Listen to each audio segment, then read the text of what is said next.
नजर रखेंगे। यस। नैना बैठो। तुमने अभी तक वो लिस्ट नहीं बनाई। रजिस्टर में नए बुक्स के स्टॉक की एंट्री करनी थी, वो कब करोगी? सर वो मुझे कुछ नहीं सुनना है। आप सब घर जा सकते हो, लेकिन नैना तुम अपना काम खत्म करके ही घर जाओगे। Okay sir.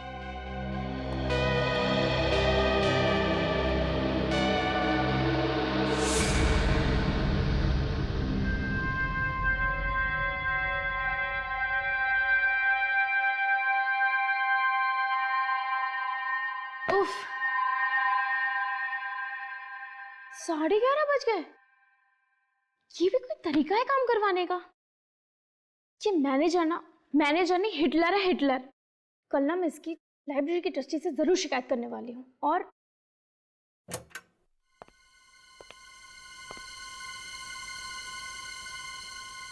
कौन है? सिक्योरिटी, सिक्योरिटी, कौन है? कौन है? कौन है वहां?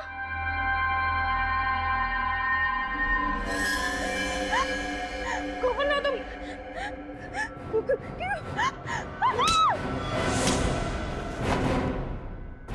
ओ, तुम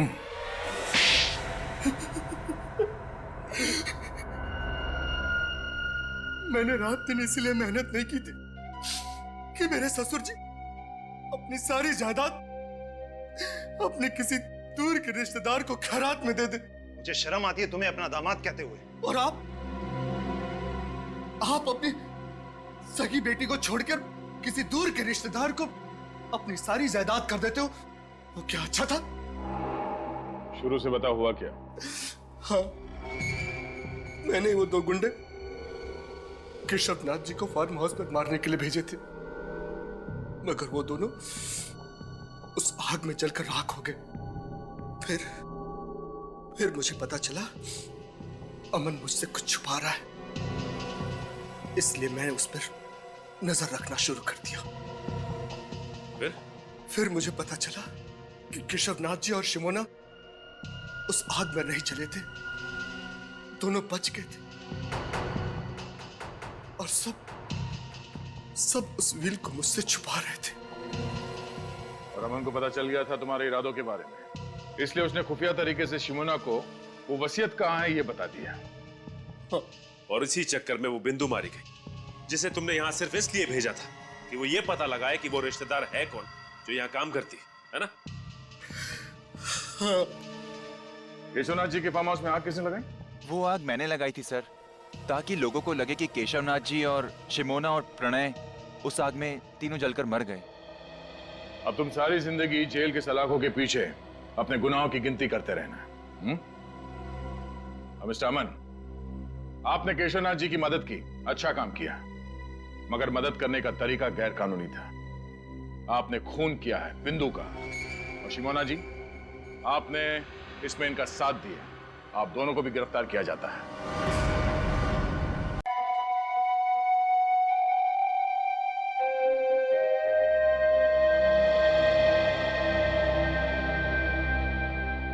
केशव जी, आप जो कर रहे हैं ना, मुझे नहीं लगता आप सही कर रहे हैं। मुझे ऐसा लगता है आपको एक बार फिर से सोच लेना चाहिए। शिमोना सही कह रही है सर, भावनाओं में बहकर आप ये निर्णय ले रहे हैं। बिल्कुल सर, और हम तो आपके शुभचिंतक हैं, आपको सिर्फ इसके परिणाम से वाकिफ करा रहे हैं। आप जो कर रहे हैं ना, उससे आपकी जान को खतरा हो सकता है। बस प्रणय, मैंने अपना डिसीजन ले लिया है, और मेरा डिसीजन किसी भी हालत में बदलने वाला नहीं है। मुझे किसी से डर नहीं। आने दो उसको, फिर देखते हैं। अमन, बोलो कि कोई अच्छी खबर लाए हो। अच्छी खबर ही लाया हूं। आप जो सोच रहे थे वही सही है। ये देखिए।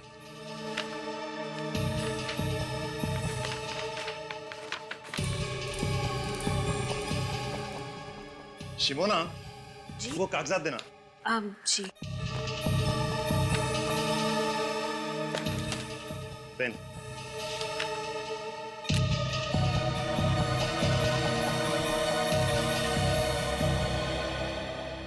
केशवनाथ जी, आपका काम हो गया। अब आप बेफिक्र हो जाइए। मुझे नहीं लगता ये इतना आसान है। ये बात पता लगते ही तूफान आने वाला है। तो फिर आने दो तूफान, हम तैयार हैं।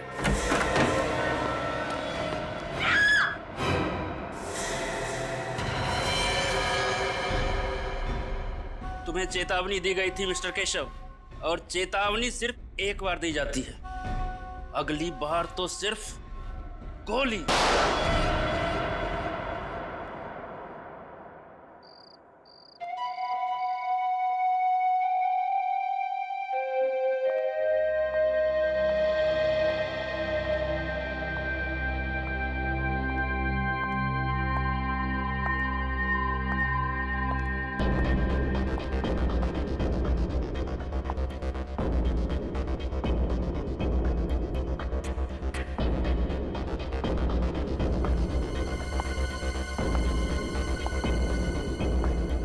Law, science,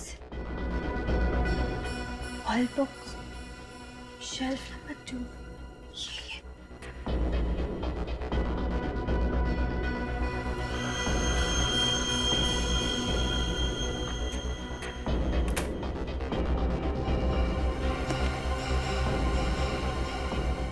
The World Atlas and Encyclopedia, यही बुक है।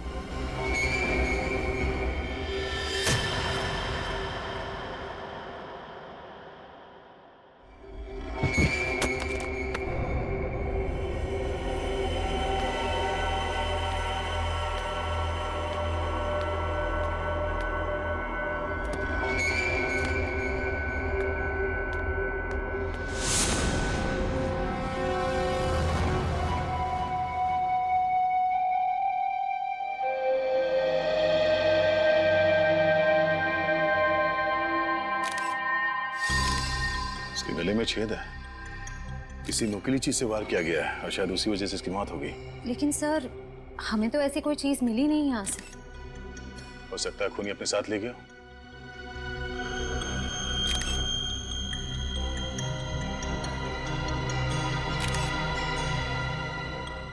सर, कोई मोबाइल, कोई आईडी कार्ड नहीं है। सर, एक मिनट।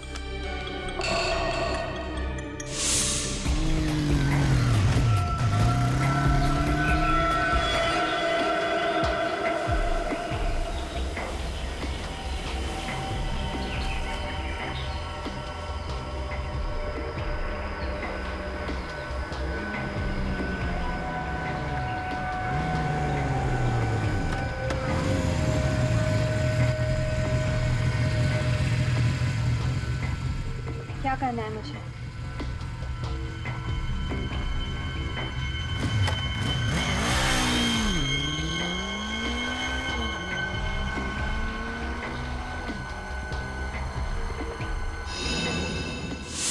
ये चिट्ठी इसकी जेब से मिली है। सेंट्रल लाइब्रेरी, तीसरा माला, शेल्फ नंबर 2। ये लड़की रात के 1:30 बजे वर्ल्ड एटलस बुक लेने के लिए आई थी यहाँ पे। क्यों? हाँ सर, और सर वो किताब यहाँ से गायब भी है। ओह, बड़ी अजीब बात है। रात के 1:30 बजे ये लड़की यहाँ वर्ल्ड एटलस बुक लेने आती है और उसी की मौत हो जाती है, और वो बुक भी यहाँ से गायब है। इसका मतलब है कोई और भी था जो बुक लेने के लिए आया था। उस किताब में ऐसा क्या हो सकता है? सर वो तो एक सिंपल मैप्स की बुक है। बुक भले ही सिंपल हो, लेकिन कोई ना कोई बात तो जरूर है सर। लगता है उस बुक के साथ छेड़छाड़ की गई होगी। सचिन, बाहर जाके पता करो किसी ने इन लोगों को अंदर बाहर आते जाते देखा है क्या। ये वर्ल्ड एटलस बुक आखिरी बार कौन लेके गया था? सर, एक मिनट।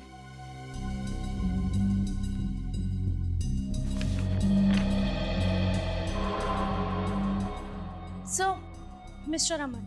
अमन? अमन, बोलो कि कोई अच्छी खबर लाए हो। ये अमन यहाँ का मेंबर होगा ना? जी सर। जरा उसका एड्रेस देना।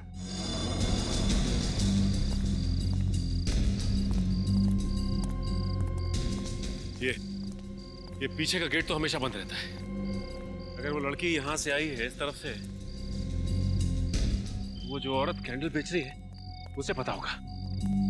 चलो पूछते हैं। Excuse me. 10 का एक कैंडल है सर, कितने कैंडल्स दूं? देखिए हम लोग कैंडल लेने नहीं आए, आपसे कुछ पूछना था। आप यहाँ पर कब से हैं? जी मैं शाम से लेकर सुबह तक यहाँ बैठती हूँ, कैंडल बेचती हूँ। यहाँ पास में चर्च है, यहाँ देर रात तक लोग कैंडल जलाने आते हैं। क्यों, क्या हुआ मैम? देखिए ये सामने जो लाइब्रेरी है ना, वहाँ पे एक खून हो गया। मुझे लगा ही था उस लाइब्रेरी में कुछ तो गड़बड़ हुआ है। अच्छा, आपको ऐसा क्यों लगा कि लाइब्रेरी में कुछ गड़बड़ है? सर वो कुछ देर पहले। राजू, गाड़ी निकाल जल्दी। मैडम 10 रुपए का एक कैंडल है, प्लीज ले लीजिए मैम। शिमोना, वो कागजात देना। जी मुझे नहीं चाहिए मैम। कहा ना नहीं चाहिए। Ma'am please. Driver city market जल्दी। क्या 2 बजे रात को वो सिटी मार्केट जाना चाहती थी? आपने ठीक से सुना था? जी हाँ, मैंने बराबर सुना था। आपने उसका चेहरा तो देखा होगा ना? जी हाँ, मुझे याद है। मिस्टर रमन का यही घर है? जी हाँ। और ये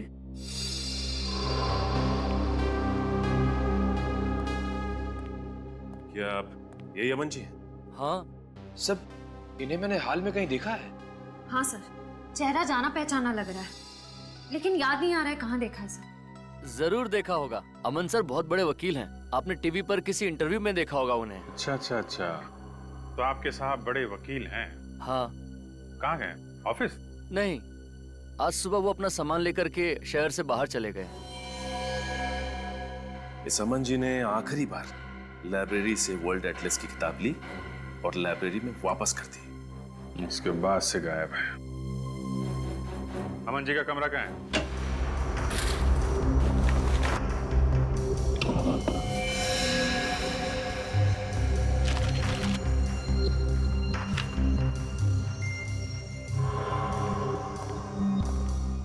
सर अलग अलग देशों के कटे हुए नक्शे मिले हैं।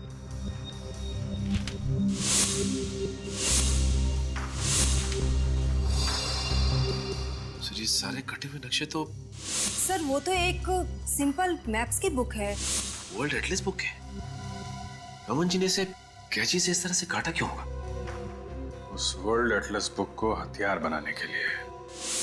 उस बुक में से सारे पन्ने काटे, उसके अंदर कोई नुकीली चीज रखी जो किताब खुलते ही पिस्टन के जरिए तेजी से बाहर निकली और उस लड़की का खून हो गया। सर अमन का फोन बंद आ रहा है। वो तो होना ही था। सर ये देखिए, फटे हुए music notes. Music notes?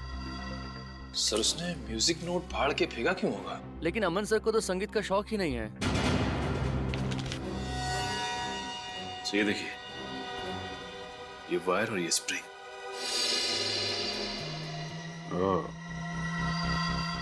Mister Raman का लाइब्रेरी से वर्ल्ड एटलस बुक का लाना, उसके पन्नों के साथ छेड़छाड़ करना और वापस बुक लाइब्रेरी में रख देना, उसके बाद एक लड़की का लाइब्रेरी में से उसी बुक को लेना और उस बुक से उसका खून हो जाना और मिस्टर रमन का गायब हो जाना। ये कोई इत्तेफाक नहीं है, साजिश है, साजिश। सोची समझी साजिश।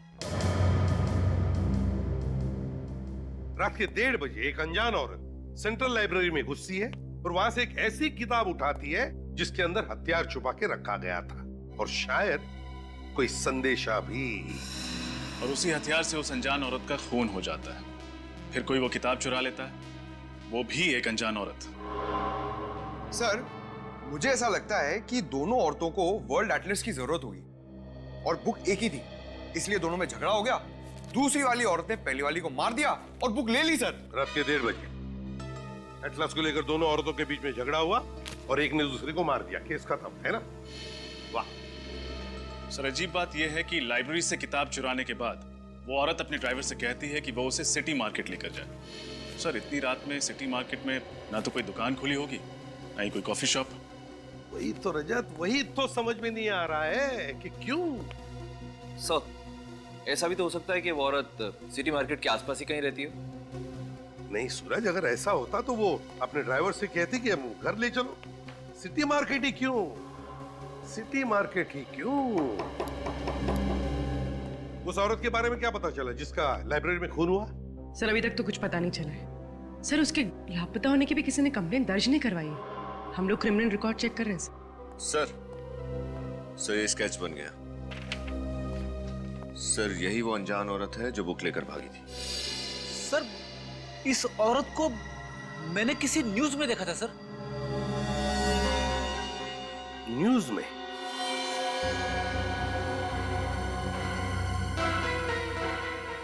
न्यूज में? अब याद आ गया, अब याद आ गया। उद्योगपति केशवनाथ जी के फार्म हाउस में जो आग लगी थी उसकी खबरें सारे अखबारों में छपी थी। उसी में मैंने इन दोनों का फोटो देखा है।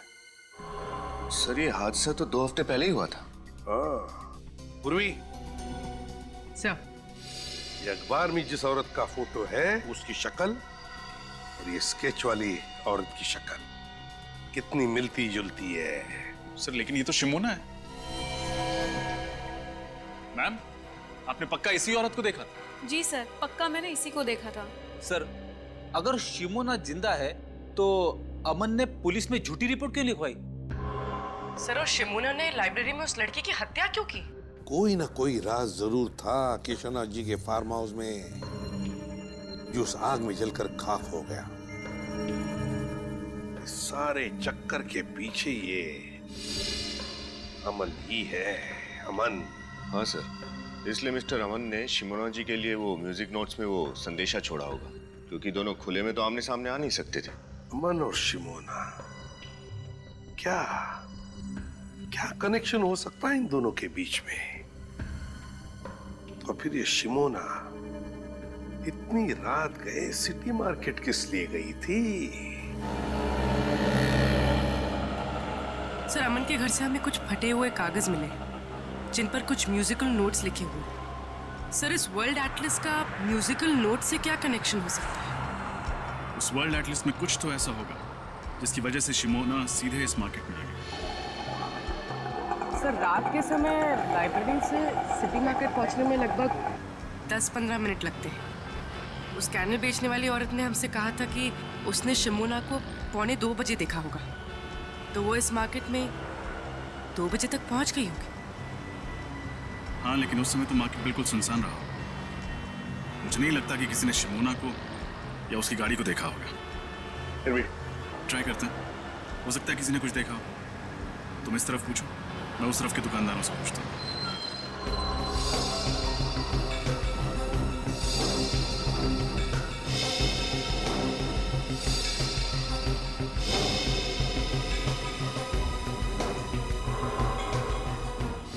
सर आखिर आप क्या ढूंढ रहे हैं? हम कह रहे हैं ना कि अमन सर ने कोई गैर कानूनी काम नहीं किया है। गैर कानूनी काम नहीं किया तो फिर अचानक क्यों गायब हो गए? मुझे नहीं पता। कोई भी वकील बिना किसी को बताए अपने सारे कोर्ट केसेस छोड़ के वेकेशन पे तो जाएगा नहीं, और अगर जाएगा तो कम से कम अपनी पर्सनल सेक्रेटरी यानी आपको तो बता के जाएगा। लेकिन उन्होंने मुझे कुछ नहीं बताया। और अगर नहीं बताता है तो इसका मतलब है कि वो कोई गलत काम कर रहा है और वो नहीं चाहता है कि उसके बारे में किसी को पता चले। नहीं, अमन सर कभी कोई गलत काम नहीं कर सकते, और वाकई में हमें नहीं पता है कि वो गए कहाँ हैं। इतना जरूर पता है कि वो हमें कांटेक्ट जरूर करेंगे, वो भी सही समय पर। अब आप ही बताइए साहब, इतनी छोटी सी चीज चुराने के लिए मेरी दुकान का ताला तक तोड़ डाला। मेरी तो समझ में नहीं आ रहा कि वो चोर था या फिर कोई पागल था। और कुछ तो चोरी नहीं हुआ दुकान से? नहीं साहब, और कुछ तो चोरी नहीं हुआ। चलो ठीक है, आइए मेरे साथ। उर्वी, एक्सक्यूज मी, हम लोग सीआईडी से। सर क्या हुआ क्या यहाँ पे? सर वो कल रात को मेरे म्यूजिक स्टोर में ताला तोड़कर एक चोर घुस आया था, और सर वो केवल एक म्यूजिक बॉक्स के अलावा और कुछ भी चुरा कर नहीं ले गया। एक ही म्यूजिक बॉक्स? उसके अलावा उसने कुछ भी नहीं चुराया? जी मैडम, वो चोर देर रात को आया होगा जब पूरा मार्केट बंद हो जाता है, चारों ओर सुनसान हो जाता है, तभी तो किसी ने कोई आवाज भी नहीं सुनी। हो सकता है शिमोना ने ही वो म्यूजिक बॉक्स चुराया। अच्छा, ये म्यूजिक बॉक्स आपके पास था कब से? सर कल सुबह ही एक सेल्समैन देकर गया था। कल सुबह?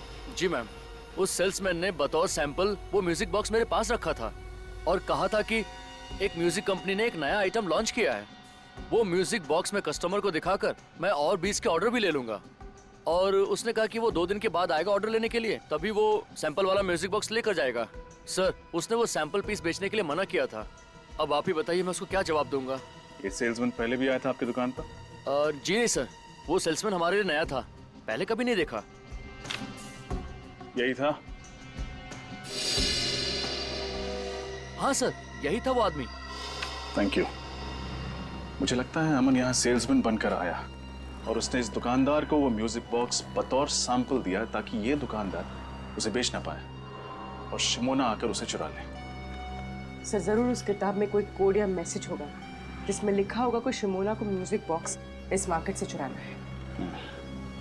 लेकिन सेंट्रल लाइब्रेरी से सिटी मार्केट से म्यूजिक बॉक्स, ये कोड्स का चक्कर कुछ समझ में नहीं आया।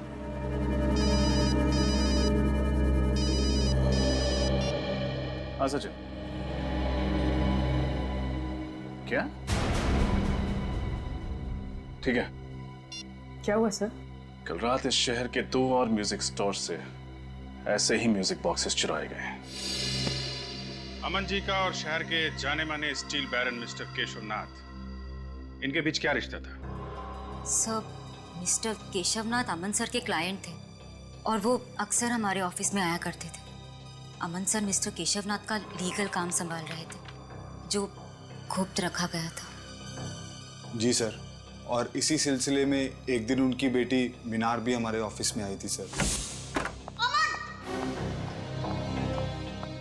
मीनार तुम? मैम, हम लोग यहाँ पे कुछ इंपॉर्टेंट काम कर रहे हैं, प्लीज आप बाहर जाइए। तुम चुप करो और निकलो यहाँ से।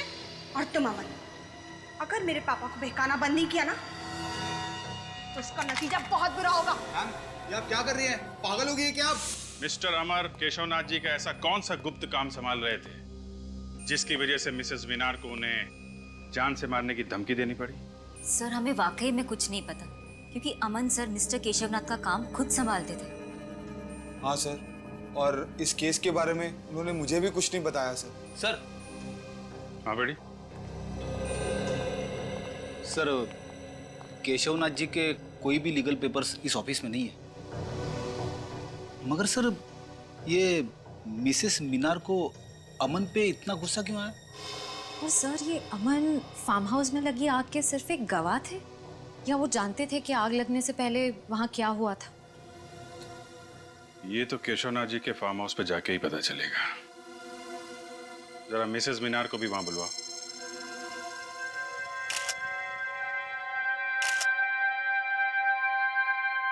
आप लोग इस पूछताछ से हमें कब बख्शेंगे? 2 हफ्ते पहले हुए इस हादसे को आप लोग भूल क्यों नहीं जाते? माना कि फार्म हाउस में आग लगी थी, but it was just an accident. Relax Minar, relax.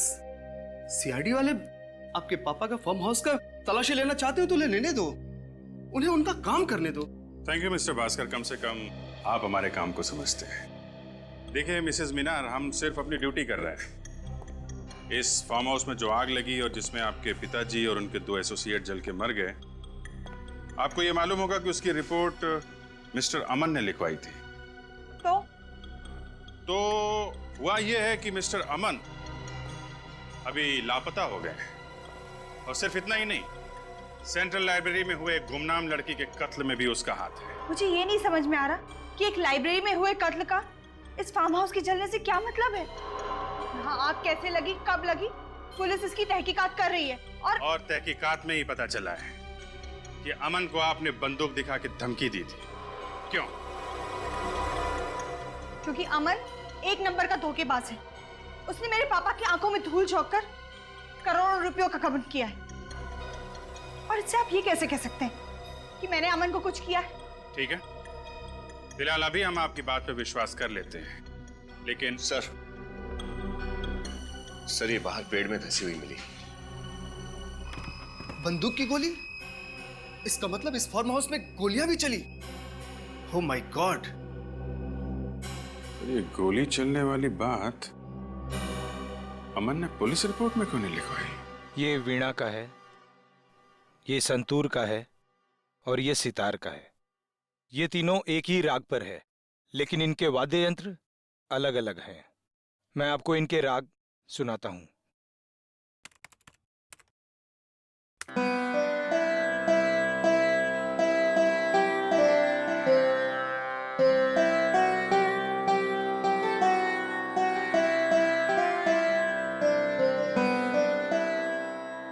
ये वीणा था।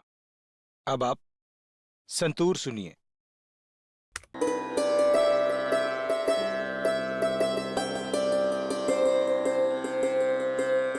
ये सितार का है।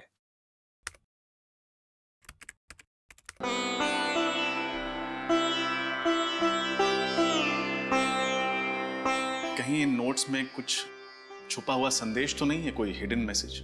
नहीं नहीं, ये तो शुद्ध संगीत है। अब आपके वक्त और आपकी मदद के लिए शुक्रिया। नमस्कार।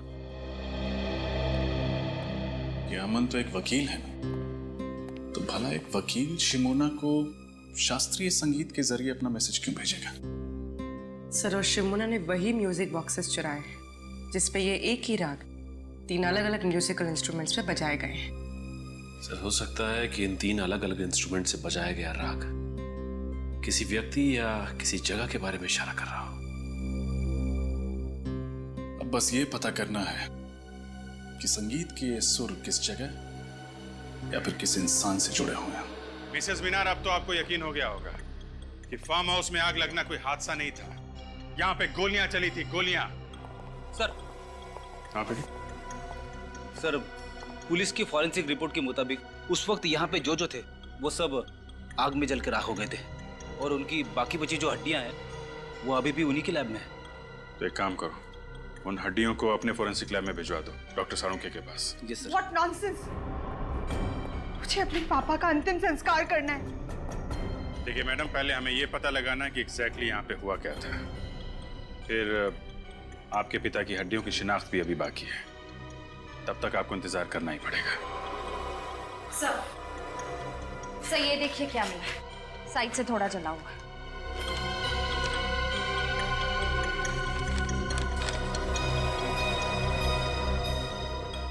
DNA print.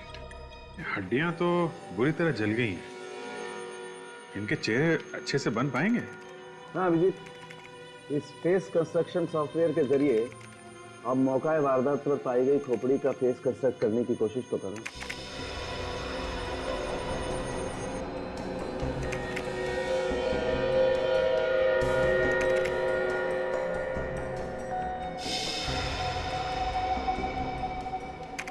ये देखिए, इसमें कोई भी केशवनाथ जी या शिमोना जैसा नहीं दिखता, लेकिन ये तो प्रणय है। यानी कि प्रणय वाकई में उस रात जल के मर गया था? नहीं फ्रेडी, प्रणय की मौत गोली लगने की वजह से हुई। ये दोनों कौन है? मेरे जरा इन लोगों को बुला कर आइए।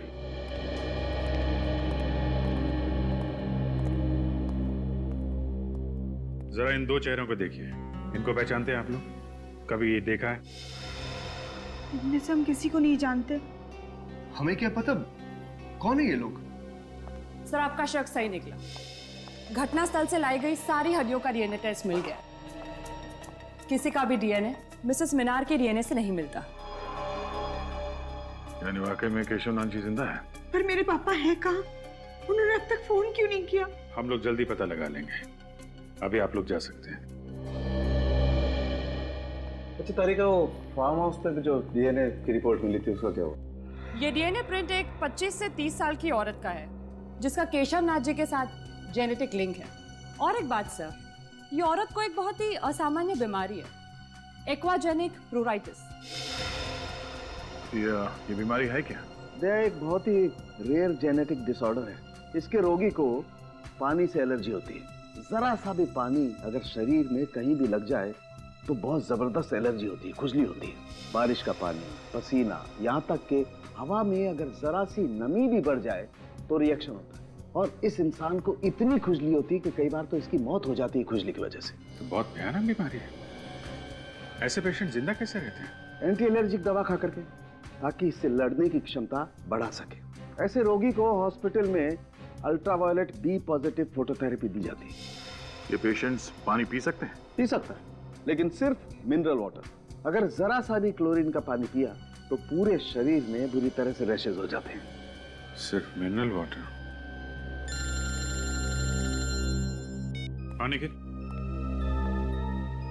अच्छा, ओके, ठीक है, ओके। क्या हुआ? लाइब्रेरी में जिस अनजान लड़की की लाश मिली थी, उसका नाम बिंदु है। वो एक गुनहगार थी और जेल में सजा भी काट चुकी थी।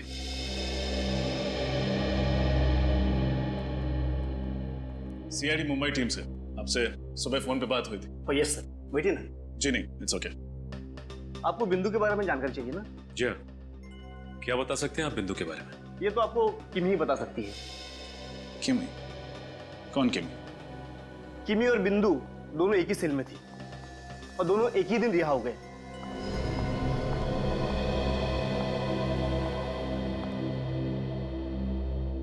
किमी देखो, हम तुम्हें डराने या धमकाने नहीं आए हैं। हम बस ये जानने आए हैं कि तुम बिंदु के बारे में क्या जानती हो।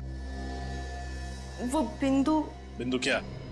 बिंदु ने मेरे को पैसे का लालच दिया था और बोला था किसी काम में उसका साथ देने को। कैसा काम?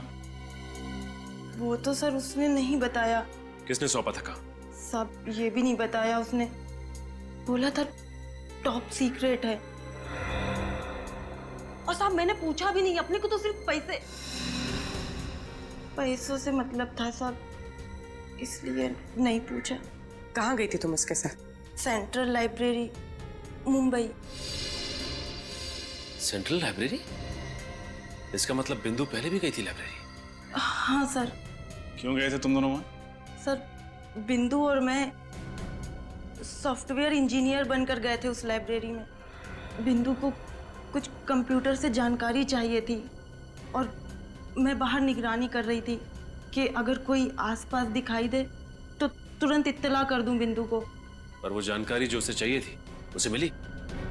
नहीं सर। सर, लाइब्रेरी के कंप्यूटर से ऐसी क्या जानकारी हासिल करना चाहती थी बिंदु? पता नहीं, लेकिन ये पक्का है कि फार्म हाउस पे किए गए खून का राज जरूर उस लाइब्रेरी में छुपा है। मुझे प्रणय को वहां जाने ही नहीं देना चाहिए था। केशवनाथ जी की प्रॉब्लम में उसको पढ़ने की क्या जरूरत थी? किस प्रॉब्लम की बात कर रही हैं आप? प्रणय और शिमोना केशवनाथ जी के बिजनेस एसोसिएट थे। केशवनाथ जी को अपनी बेटी मीनार पर बिल्कुल भरोसा नहीं था, इसलिए वो चाहते थे कि अपनी जायदाद को किसी ट्रस्ट में रख दें। प्रणय और शिमोना उन्हें मनाने की बहुत कोशिश कर रहे थे कि अपनी बेटी के साथ ऐसा ना करें। और मीनार को केशवनाथ जी के इस फैसले के बारे में मालूम था क्या? जी, ये तो मैं नहीं जानती, लेकिन फार्म हाउस में आग लगने के एक हफ्ते पहले प्रणय ने मुझसे कहा था कि केशवनाथ जी ने अपनी जायदाद को ट्रस्ट में देने का फैसला बदल दिया है। और उसकी वजह? क्योंकि उन्हें कोई और वारिस मिल गया था। नया वारिस? हाँ, केशवनाथ जी को वसीयत बनाने से पहले उसके बारे में कुछ कंफर्म करना था। ये डीएनए प्रिंट एक 25 से 30 साल की औरत का है जिसका केशवनाथ जी के साथ जेनेटिक लिंक है। इसका मतलब वो डीएनए प्रिंट उस दूसरी लड़की का था जिसे केशवनाथ जी अपनी जायदाद का वारिस बनाना चाहते थे। क्या प्रणव जी ने उस नए वारिस का नाम बताया था आपको? यही पता करने के लिए तो वो फार्म हाउस गए थे उस दिन, लेकिन फिर वापस ही नहीं आए। मतलब ये सारा केस केशवनाथ जी की जायदाद से जुड़ा हुआ है, जो अपनी बेटी को नहीं बल्कि किसी और रिश्तेदार को देना चाहता है। और वो डीएनए प्रिंट जो केशवनाथ जी के जले हुए फार्म हाउस से मिले, वो उसी रिश्तेदार के होंगे। किसी के डीएनए प्रिंट मिलने से ये कैसे साबित होगा कि वो केशवनाथ जी के रिश्तेदार के हैं। सूरज, इंसान दो ही वजह से डीएनए टेस्ट करवाता है, या तो उसे रिश्ता साबित करना होता है या फिर बीमारी के बारे में, जेनेटिक बीमारी के बारे में पता करना होता है। लगता तो यही है कि केशवनाथ जी ने डीएनए टेस्ट के जरिए रिश्तेदारों की पहचान करने की कोशिश की है। हमें ये कैसे पता चलेगा कि वो डीएनए प्रिंट किस रिश्तेदार का है? किमी बता रही थी कि बिंदु और वो जब जेल से छूटी तो दोनों सेंट्रल लाइब्रेरी में गई थी उस कंप्यूटर से कुछ इंफॉर्मेशन निकालने के लिए। सर इसका मतलब वो 25-30 साल की लड़की जिसे डीएनए रिपोर्ट के मुताबिक पानी की एलर्जी है, वो इसी लाइब्रेरी में काम करती है? एग्जैक्टली। मतलब सर, हमें ना सिर्फ केशवनाथ जी, अमन और शिमोना को खोजना है, बल्कि लाइब्रेरी में काम करने वाले उस गुमनाम वारिस का भी पता लगाना है। ये केशवनाथ जी, अमन और शिमोना को ढूंढेंगे कैसे? रेडी, भले उन तीनों के मोबाइल फोन बंद हो, भले उनके बैंक अकाउंट में कोई लेन देन ना हो, लेकिन हर चीज के लिए पैसा तो लगता ही है। कोई ना कोई तो उन्हें पैसे भेजता ही होगा। बस उन्हें ढूंढ लेंगे। लेकिन कौन सर? केशवनाथ जी और शिमोना के जान पहचान वालों के मुताबिक वो दोनों मर चुके हैं। दया, ये अमन तो जिंदा है, और फिर अभिजीत ने तो कहा ही था ना कि अमन की सेक्रेटरी विनीता काफी वफादार है। सर, उन 3 म्यूजिक बॉक्सेस का क्या राज है? वो अमन ने शिमोना के लिए 3 अलग-अलग दुकानों में क्यों रखे थे? अमन को पता था कि कोई उसका पीछा कर रहा है, इसीलिए वो तीनों म्यूजिक बॉक्सेस में शिमोना के लिए संदेश भेजता था। दया, लेकिन पता लगाना पड़ेगा इस केशवनाथ जी का म्यूजिक से क्या संबंध है। और एक काम, इस अमन की सेक्रेटरी विनीता पर नजर रखो, विनीता पर नजर रखो।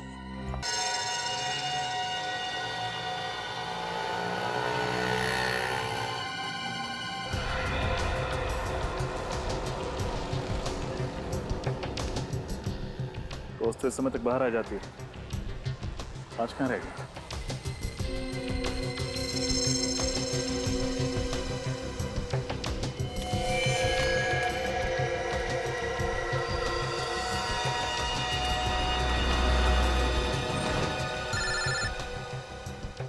सर ये पैदल ही आई है, शायद ऑटो का वेट करें।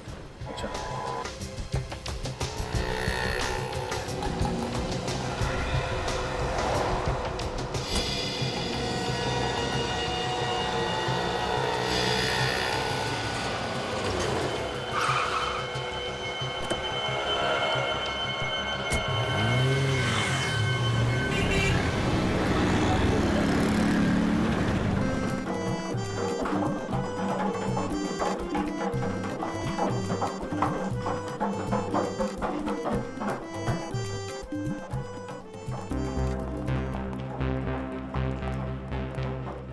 जरा देखो अलंकार जी कहाँ हैं?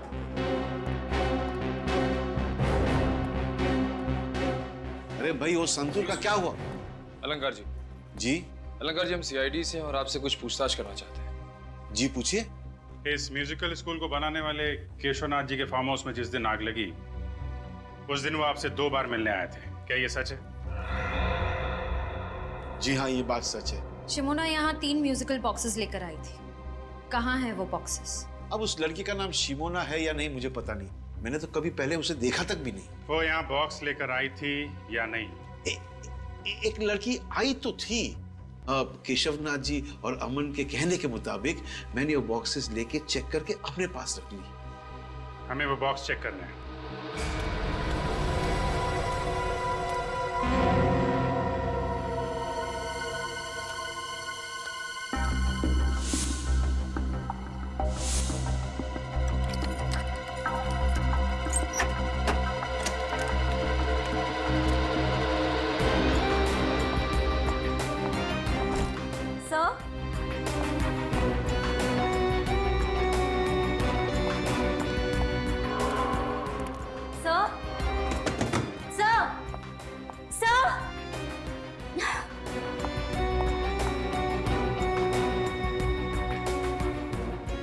चले गए सब के सब? गए होंगे किसी काम से।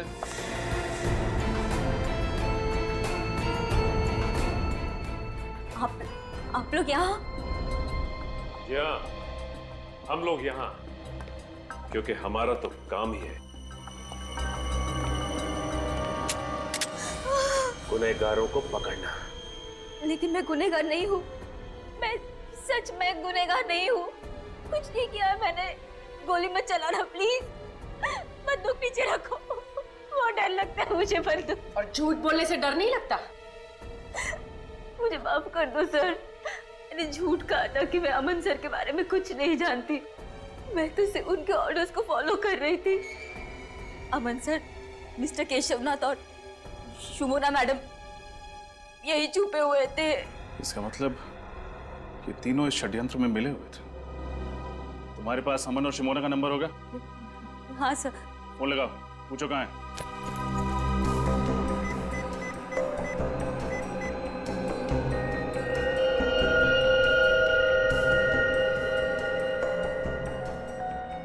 अमन सर का फोन स्विच ऑफ है। शिमोना का नंबर ट्राई करो।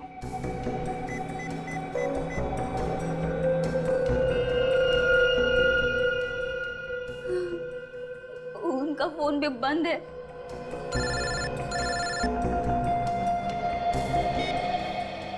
Yes sir.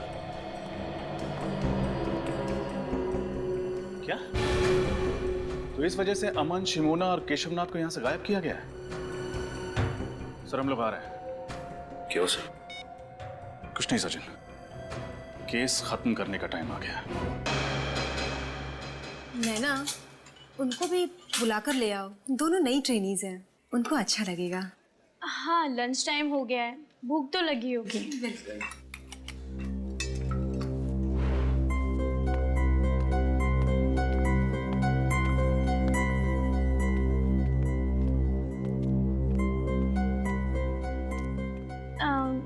Excuse me. हाय, मेरा नाम नैना है। चलो साथ में लंच करते हैं। दीप्ति,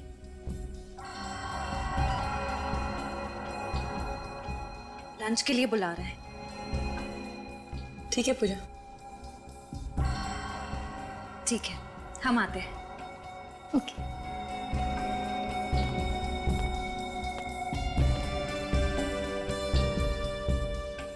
ये लाइब्रेरी बहुत बड़ी है, एक्स्ट्रा स्टाफ की जरूरत नहीं थी, फिर भी ट्रस्ट वालों ने तुम दोनों को यहाँ पर जॉब दी। अच्छी बात है। लेकिन हम लोग तो यहाँ बस कुछ ही दिनों के लिए हैं ट्रेनिंग पर। वैसे लाइब्रेरी में इतने ही स्टाफ मेंबर्स हैं या और कोई भी है? नहीं तो हम ही सब हैं, काम मैनेज हो जाता है। अब थैंक्स, मैं बाहर का पानी नहीं पीती, मैं अपना पानी खुद कैरी करके चलती हूँ। क्यों? आपका पानी हमारे पानी से अलग है क्या? हाँ, ये पानी घर से लेके आती है, इसे बाहर के पानी से एलर्जी है। पानी से एलर्जी? कहीं आप मजाक तो नहीं कर रही? वो मजाक नहीं कर रहे, सच्ची बोल रही है। एक्चुअली क्या है, मैं अगर क्लोरीन का बाहर का पानी पीऊं तो उससे मेरी मौत भी हो सकती है। इसके रोगी को पानी से एलर्जी होती है और इस इंसान को इतनी खुजली होती है कि कई बार तो इसकी मौत हो जाती है खुजली की वजह से। ये पेशेंट्स पानी पी सकते हैं? पी सकता है, लेकिन सिर्फ मिनरल वाटर। अगर जरा सा भी क्लोरीन का पानी पिया तो पूरे शरीर में बुरी तरह से रैशेज हो जाते हैं। क्या? I am so sorry. No no, it's okay.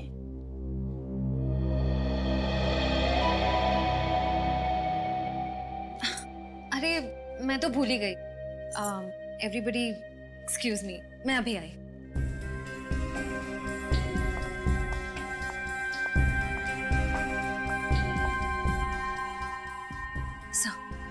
Sir, नैना वही लड़की है जिसे केशवनाथ जी अपना वारिस बनाना चाहते थे। क्या? वसीयत उसके हाथ लग गई? नो, फिर तो वो नैना पर हमला करने की जरूर कोशिश करेगा। डोंट वरी सर, हम नैना पर